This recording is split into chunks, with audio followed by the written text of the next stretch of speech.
So, folks, yesterday we've talked a lot about the intractable inflation, the cost of living crisis. People just cannot earn enough money to maintain the standard of living of their parents. That is essentially the story of our economy, particularly since COVID, the Great Reset. But today I want to delve into the other half of that, and that's the employment market.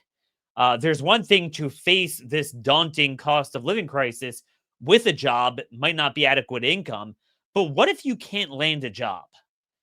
I don't ever remember in my lifetime, and I don't think we've seen that, and the data does actually back this up, that we've had people who graduate white collar professions, 4.0 GPA, they're studious type of people that would succeed, and they cannot land an entry level job. We're not even talking about their dream job or at the salary level that they desire. But we now have among white collar graduates a worse unemployment rate than even during the GFC. And officially, we're not in a recession, although I think we kind of understand we have been for quite a while. And especially for most of the economy, it's been a pretty severe stagflation.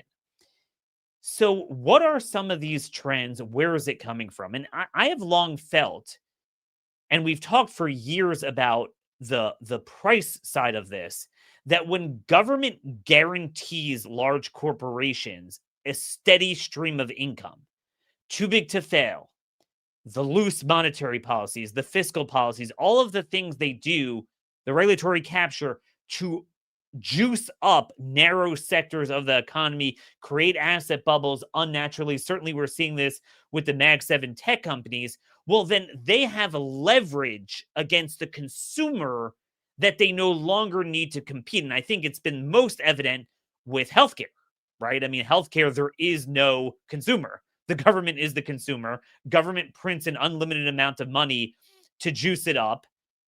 They blame it on the private sector, but in fact, we haven't really had private healthcare in quite some time. And certainly Obamacare sealed the deal on that. So they could just keep going up and up and up, and government will backfill the money. Oh, you need more subsidies? Well, we'll increase the premiums 100%. Well, now we'll subsidize, 98%, and so on and so forth. But I want to posit today that we have the same problem on the labor side. See, typically, those of us who do believe strongly in free markets, the way we used to conceive them, we understand that there's an equilibrium, just like between a producer and a consumer. You have that same equilibrium between an employer and an employee. Employers or employees or prospective employees, people need jobs. They desperately need jobs, but at the same time, companies need committed, dedicated, competent, efficient workers. So at some point, you reach a mutually beneficial price point, both in terms of availability of the jobs, working conditions, and of course, wages. But again, if government tilts the market with unnaturally loose money policies towards these same companies, it creates this asymmetry between the employer and the employee. And this is how we have a situation where people can't find jobs, they can't find promotions, they have no leverage. But there's really so much more going on, particularly today with the ADP numbers. Uh, you know, Jobs have been contracting, and whatever data you see, it's worse than you think. So I figured I'd bring on our favorite jobs guru. Who better to bring on than the job chick herself, Amanda Goodall. She's a labor market expert with the name on Twitter, The Job Chick. Must follow. Very high quality content there. She runs Insider Edge, a financial research firm tracking labor market trends, and has a Substack with the same name, Insider Edge. And she's with us in the flesh, joining us early in the morning from where she is. Thank you, Amanda, for joining us today at The Blaze. No, thank you. This is great. I always want to talk about the job market. Yeah, so I wasted way too much time. I've been dying to get your thoughts on the ADP private payroll number because we don't have the government numbers. They're hidden with the government shutdown. Contracted 32,000 for this month. I believe 4 out of the last 6 months we've had a contraction. but I'm assuming that does not tell us the whole story. Absolutely doesn't. For me, I don't even look at those numbers because those are just a small fraction. It's not about just the big layoffs that happen. It's not about what the government numbers are putting out. I don't believe them. I haven't for many years. It's not about an administration thing. It's about how they actually do it and calculate it. And what we're seeing behind the scenes is totally inflated and very different than anything that any company has put out survey wise. I have not seen anything that matches actual workforce data because I really go into individual companies and look at their hiring and their exits, because exits are everything from layoffs to PIPs to discharges, people just leaving and them not backfilling roles. And that's what we're missing. That's what we're forgetting, that these layoffs aren't just about, oh, there's a layoff so somebody else is going to get that job. They're going to do a 1-1. They're not going to do a 1-1 replacement, and we aren't seeing that at all, and we haven't seen that for some time. So let's dive into these numbers and kind of go more broadly in terms of the labor trends. So the big thing that stuck out to me was that whatever number you see on any measure of the economy, if you break down the top line number, whether it's GDP, whether it's employment, and you break it down to small businesses, they're just getting destroyed. So whereas the total loss was 32,000, but for small establishments defined as under 50 workers, it's down a net 120,000. What's going on there? Yeah, we're seeing everything across the board. The smaller companies can't compete with what's going on. There's just not the money. There's not that spend. The economy is changing, and for everybody that's going, oh no, everybody wants to compare this to GFC times, to 2008, 2010, and this is not the same thing. Back then, there were actual jobs, and companies were still hiring, even though it was tough. It was hard. It was hard on the average person. It was hard on the smaller businesses. So that's why I'm bringing up the comparison. But what we're seeing now is that it is just, you have these giants that are just coming over and just washing over these smaller companies more than we've ever seen. And I know we've seen different time periods in the 80s, the 90s, early 2000s, that this happened. But right now, there's not a comeback for this because people need to make more than the $15-20 an hour to survive what is going on with everything in the economy, how much things cost. Prices aren't coming down. And, so small businesses are struggling. We are going to see this continually increase. And the larger companies are going to get larger with what they do, not necessarily with headcount. And that is one of the biggest worries that I have. So that was my next question, just to follow up. So, all right, they'll tell you small businesses are destroyed, but big businesses, they had a net increase, right? Right. They are showing that they're hiring. Then headcount remains the same. And that's what they all keep saying. The headcount has remained unchanged. That is true, but it's not necessarily American jobs. They are outsourcing and offshoring more and more and more. And when you look, and this is the thing I'm really starting to dive into, because they are saying that. And over the course of this year, I would say up until about mid-summer time, we did see that the headcount remained the same for most companies. And you can go bigger, smaller, whatever, Mag 7, you can kind of plug in any company you want. And this is really similar. And the hiring and the exits were almost that 1-1. So things were staying equal, right? But since September onwards, it is basically decreased completely on the charts.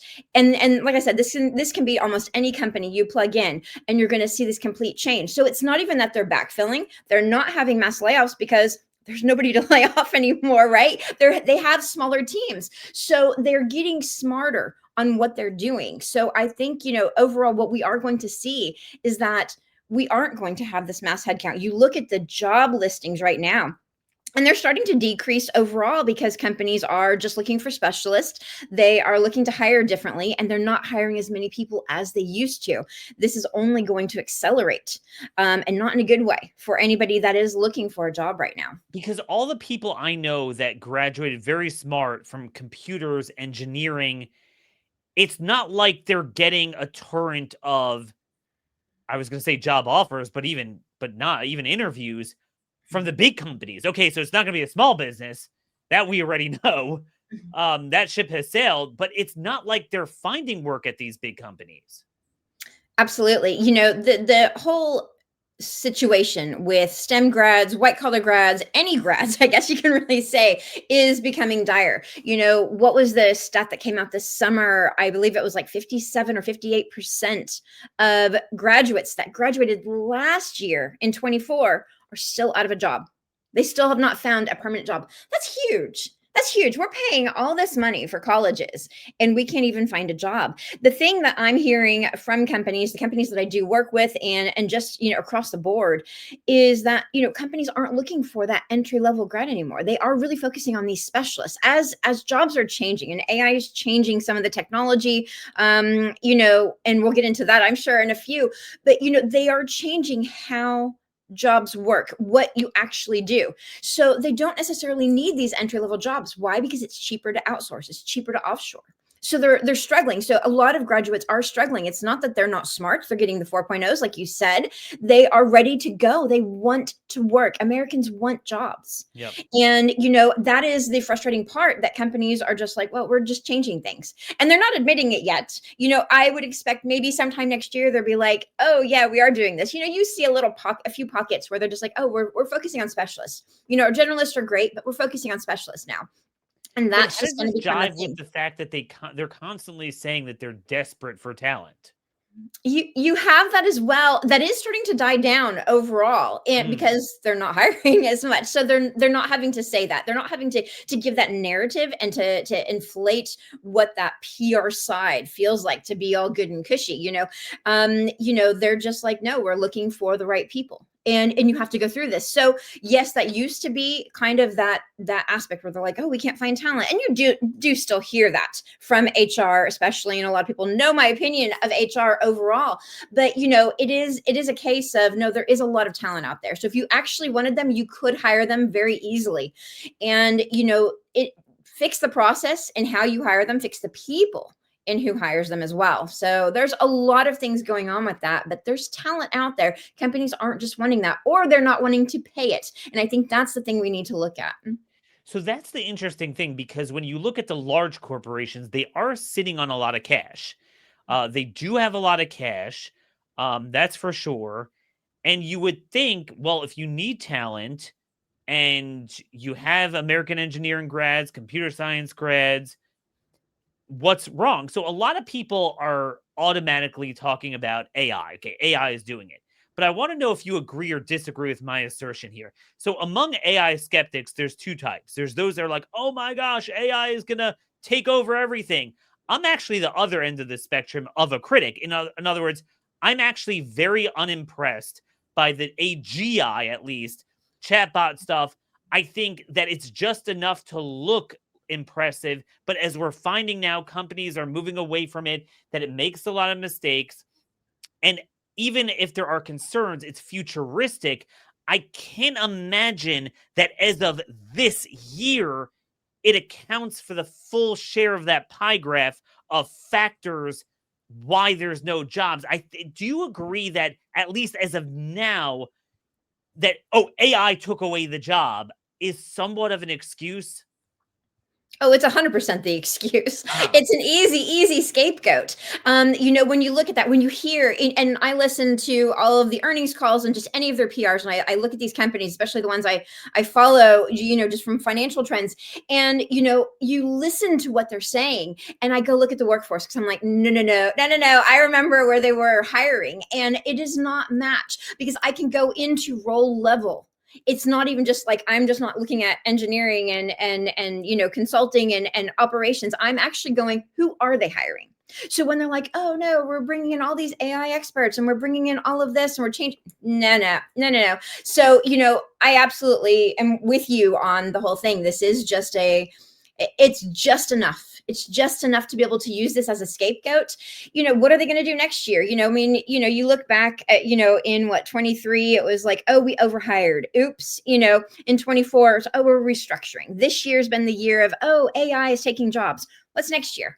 What's next year? I don't know what their excuse is going to be next year. I feel like it's going to be a lot of we're hiring specialists and, we're trying to make this better for our consumers. And we're already starting to see Amazon talk about that kind of stuff. So I think those are going to be some of the excuses next year. But then my question is, where are these roles going? Meaning, if it's not that AI is necessarily, at least yet, eliminating the need, obviating the need for as many of these jobs as is at least proclaimed in the media, then what is breaking down in the typical market where there's a demand to fill a role? And there's always, just like with housing and anything else, people die, people retire, people move on, so it opens up new houses. So here too, I mean, we have a ton of baby boomers, especially as you get younger in the baby boomer segment, those that are, not born in 45 that are already retired, but those born from 55 to 60, 1955 to 1960, those, 65 years old now retiring. I mean, doesn't that create a void that they need to fill? You'd think, but like I said, they're not backfilling the same way. We have to look at where we are today in the job market and go, companies are getting smarter. They're focused on margin. They're focused on, increasing margin, not increasing the talent level. And they're getting smarter on how they can do that. And yes, AI is a little bit of a part of how they're being able to do this and changing the technology, like I mentioned, but overall, we are getting to a point where it's not going to be what it used to be. So like when the boomers died, there would be more of an influx and companies would just keep hiring. They're getting smaller. They're trying to shrink because that protects them. That makes them stronger. That makes them bigger. That makes their stock go up, and, even, gosh, when you see layoffs happen, the stock increases. It's crazy. So, there's things that are going on behind the scenes that, it's just going to happen without us. So it's not about companies creating jobs anymore. They're not focused. They're focused on what the bottom dollar is for them. And that's fine. That's what corporations are. That's what it's supposed to be. But from a job seeker, and this is why we can't keep comparing 2008, the GFC time period, to now, because then there used to be real jobs, and yes, it was harder to find one for a while, and unemployment was up, and we're in that same boat today. But now there's less jobs, there's more outsourcing, and there's more offshoring. So why is this time different in history, where typically what you're describing is that if we industrialize in a smarter way, we become more efficient, that you could do more with less, that spawned more productivity, that in turn engendered a greater need for expansion of other jobs, right? I mean, that was a story of, the first 200 so years of this country. So what is it that's breaking down? Is it that because of these market distortions that I mentioned earlier over the last generation, that has basically demolished small businesses and consolidated this monopoly, that now once they figured it out, they kind of got you around the neck and there's nowhere to go? Right there. You just said it. They got you around the neck and there's nowhere to go. It is a case of what I see is a lot of people, they're starting to compare this to the, Gilded Age 2.0 kind of concept, where you had all of the big, oil and railroad barons and things like that of, the turn of the century, last century. You had all of that, and people are starting to compare it like that, because we kind of feel like we are in this new industrialization. We've got data centers coming in. There's big changes, and it's very akin to that. What's weird to me is that, back then, or even just, 10, 20 years ago, if you got something more automated, you had money to spend in other places. Well, right now, companies are just pumping it into AI, into data centers and stuff like that. And, as much as I can't. But then why aren't there AI jobs? Yeah, I know. That's what doesn't make sense when you hear them talking about all of this, and they're like, "Oh no, we're going to fill all of these jobs in all these data centers." Well, a data center doesn't actually need a lot of employees. It takes a lot to build it, but it's done like that, right? So, wait a minute. I've mentioned that a lot, what you just said, but there's another half of that I'd like to get your take on. Yeah. Construction and manufacturing has been in the toilet all year. I mean, everyone, all the data show that. Oh, yeah. If we're turning everything into a parking lot, which we seem to be doing, whether you agree or disagree with it, I obviously have my issues with it. unnaturally rezoning, destroying neighborhoods, sucking out the water and power, taking away farmland for a very speculative promise. But we've been told that they've already spent hundreds of billions of dollars on this. And I think they have, OpenAI alone has 1.4 trillion in commitments, although a lot of that's probably fake. Maybe therein lies the question. But my question to you is, agree or disagree? I mean, these guys think this is the greatest thing since sliced bread. We have the greatest build out since the railroads. So where are the jobs in Exactly. construction? In construction, Yeah, you have small pockets, and like I said, like the data centers. I mean, they go up before you can blink an eye. It's like, oh, we're going to build all these data centers, and then like a month later, you go, oh, look, we have one here, and you're just like, wait a minute, how'd that happen? They're getting them built so fast. They are bringing in thousands to come and build it so fast. who are And these people? yeah, I know. It's strange where they're having it. I haven't really gone into that much other than wait, what? So I'd yes, love for you to figure out that enigma, because the data center yeah. itself, we already know is bull crap. It's a lie. There's no jobs there. But at Mhm. least you should see a temporary blip in construction. And in fact, it's contracting. Something doesn't jive with the amount of input dollars, investment dollars that they're putting in. I can't figure that out, but definitely something to consider. I want to talk about one of your theses that you say the number one reason why companies are missing out on talent is because the HR reps suck at what they do and don't understand the roles. What do you mean by that? Yeah, you said it. No, I look at so much, and I do place, executive talent. I work on turnarounds with larger companies, and kind of help them rebuild the right teams. It's finding the right people, and so I deal with a lot of HR and recruiters on a daily basis, and looking at all of that, they have no idea what the jobs actually entail, what they actually have to do. And HR blames the head of the departments, going, oh, well, they just gave me a bad job description. And that's the problem. We are at this point where we are needing specialists. We are needing anybody to get a job. There's so many talented people out there, and they're not getting jobs. And you have to just go, what is going on? And the very fact that you have a generic description, probably written by AI many of the times, and they do admit it, and HR doesn't understand it outside of that template of what that job is. How are they hiring the right people? So, to Hmm. watch how this is going on, and then seeing companies struggle with some of their teams. They're having layoffs because these people aren't performing or whatever, and I'm not necessarily talking about like the Mag 7 at this point. They have their own deal, but you look at it all, and when you can't hire because you don't know outside of that template of the job description, how are you building a strong company?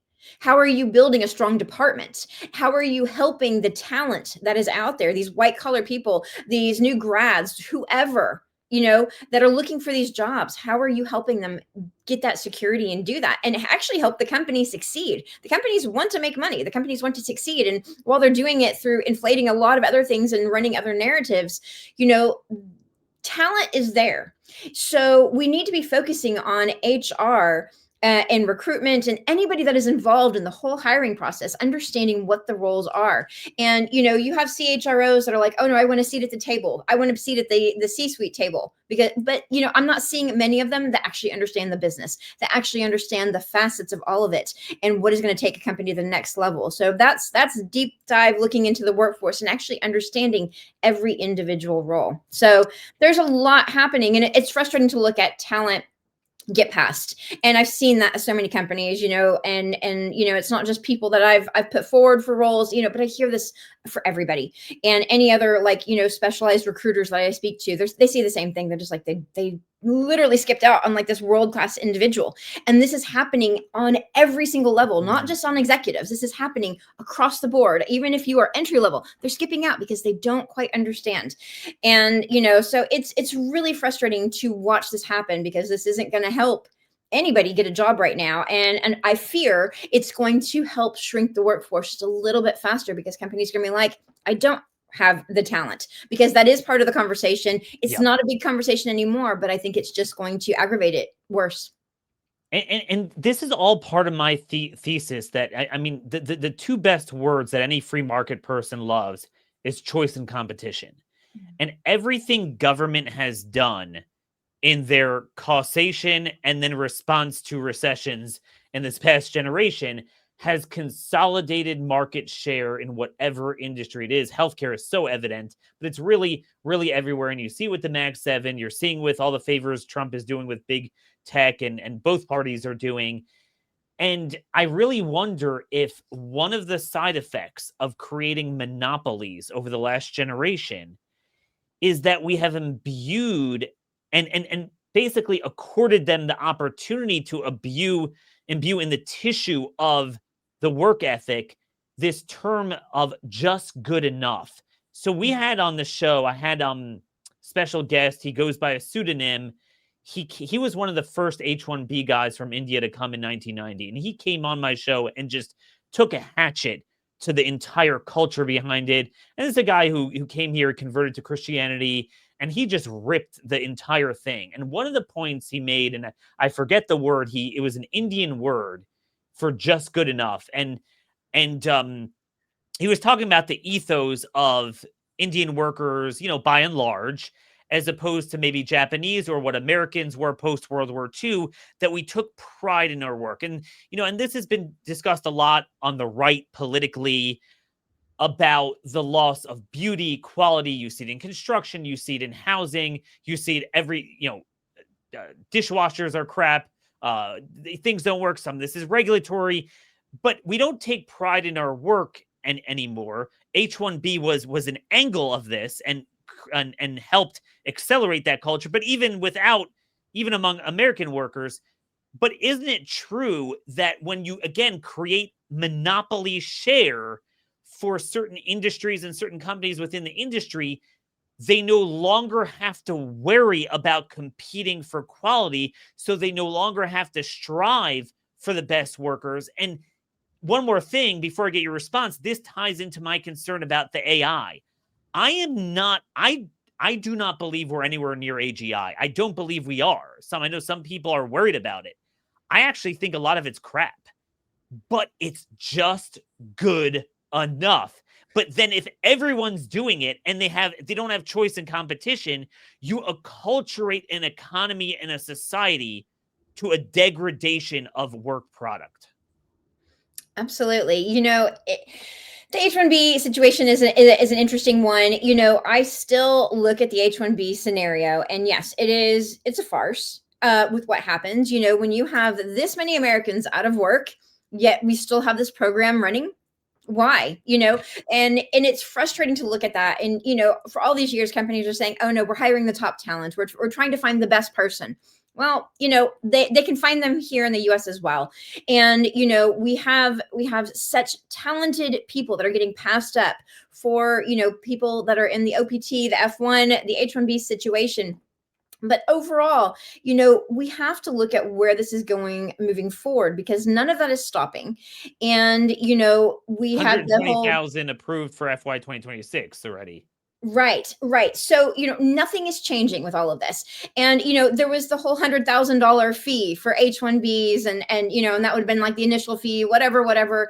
It was just a presidential proclamation. It's not law. It was like a suggestion, right? It's like, this is what we have. And if you look at the language for it all, it's like, oh, but, if you feel like you need to have this, talk to us, we'll maybe be able to do a deal on it. So it's not necessarily going to be 100,000. And even if it was $100,000, that's peanuts to these companies bringing them on. It's peanuts. So it doesn't actually matter. But for the companies that it isn't going to affect, they are going to just, not use H-1Bs. They're going to outsource instead. So either way, we've still lost out on jobs. And that's what we have to look at. From a political standpoint, it is maniacal to me.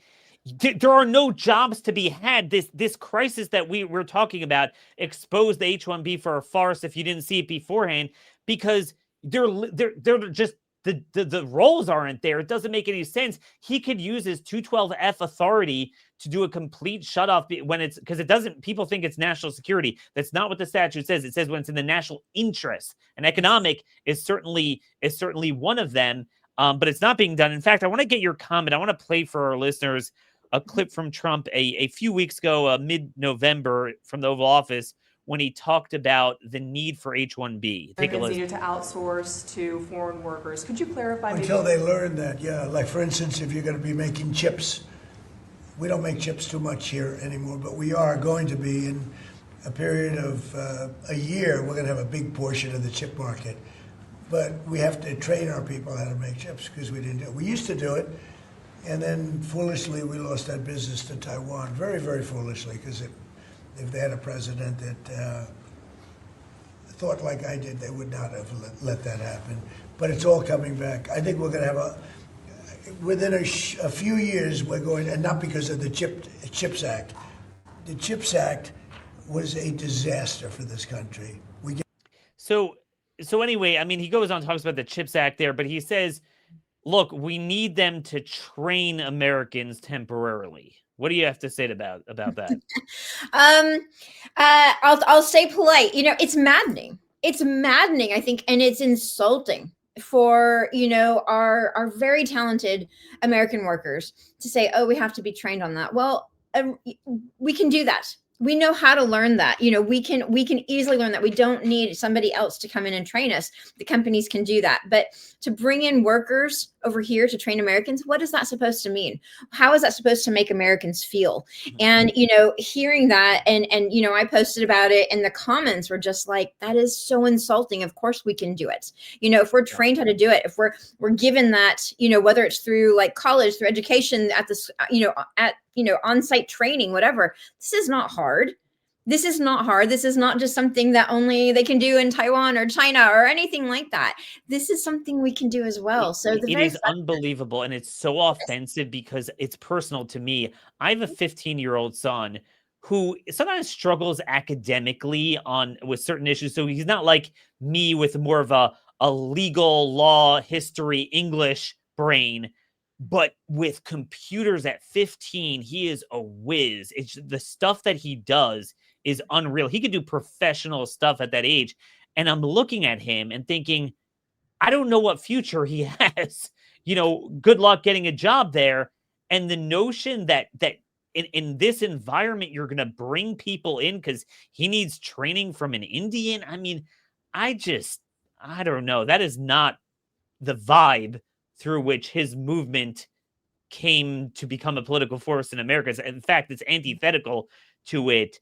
Look, is there any good news? I look in the job market and I see in the ADP numbers, again, the only bright spot, as always, it's hospitality and healthcare.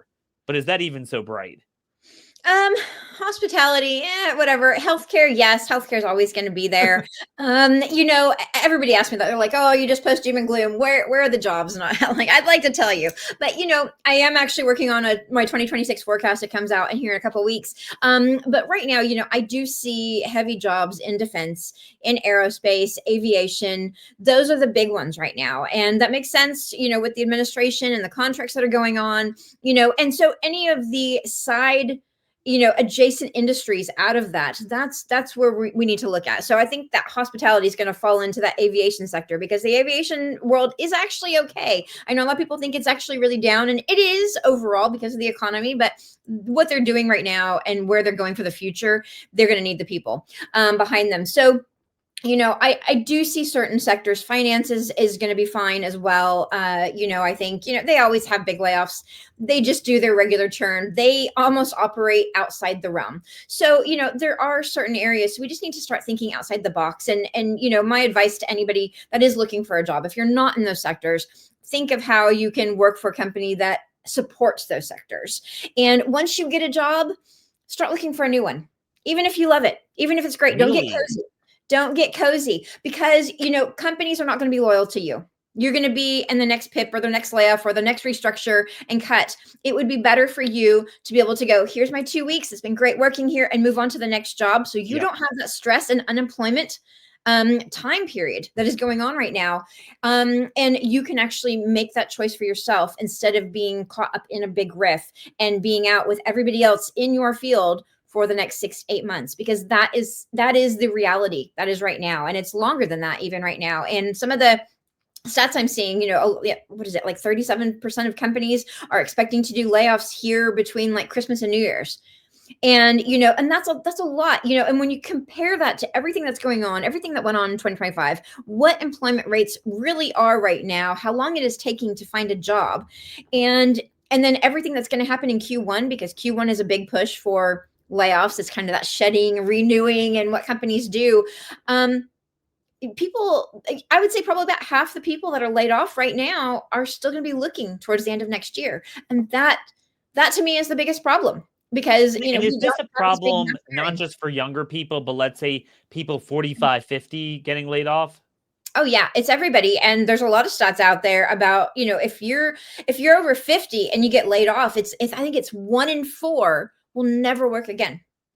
Which, Wow. okay, it's 25%, but that's 25% of people over 50. I mean, what is that population right now? Look at what that is actually going to do. And, it's not that, everybody has these cushy 401s and they're ready for retirement if that happens. That's not what the situation we're in. And the consumer is weaker right now. So at every And with the age. cost of living the way it is, that 401k will get, if you don't have new income coming in, it'll get chewed up pretty quickly. I mean, again, this is decades worth of Louis the Third or Louis the 14th style, after me the deluge mentality that we had with the debt-driven monetary manipulation, fiscal manipulation, regulatory capture, and now we're suffering second, third, fourth order of magnitude consequences of these market distortions, where you have basically a handful of companies that are in with the government that dominate every industry, and then only a few of those industries dominate the whole employment market. And yeah, I mean, consumers lost their leverage, and workers have lost their leverage, and this is what we're dealing with. And politically, if we don't have a solution to this, it gets very dark. I mean, history is replete with examples of voters will vacillate back and forth depending on who's the incumbent Mhm. to very dark things, as long as it's not the status quo, because they're so desperate. And I think if this issue is not solved, we have major issues. And again, I'm not one of, like, some of my colleagues, and I'm a huge immigration hawk. I've been calling for a shutoff for 15 years, but it's a easy thing Trump could do, but it's not the whole picture. There's fiscal policy that needs to be dealt with. Like, it's not just the illegals or just the H-1B, or it's multifactorial. And I know you cover that. I really appreciate it. Where could people want to stay abreast to the labor market trends? See, some of our listeners, we do have young people, but we probably have more children of listeners entering the workforce. Where could they go to find out more, from your weekly updates? Yeah, follow me on X, and you can follow all my trails and links from that. But I'm right there at the Job Chick on X, and that is going to be the best place to get everything, because yeah, everything has changed. The whole labor market has changed, and it's not going to go back to Yep. what we know. I'll say this, with what do they say, that now that the majority of content online is AI slop? I'll say this, Amanda, no AI could ever replicate the nuance of your Twitter feed. So as long as we have quality, we need to follow it at the Job Chick. Amanda, thanks for joining us today, and thank you all for listening. See you all tomorrow. Appreciate it.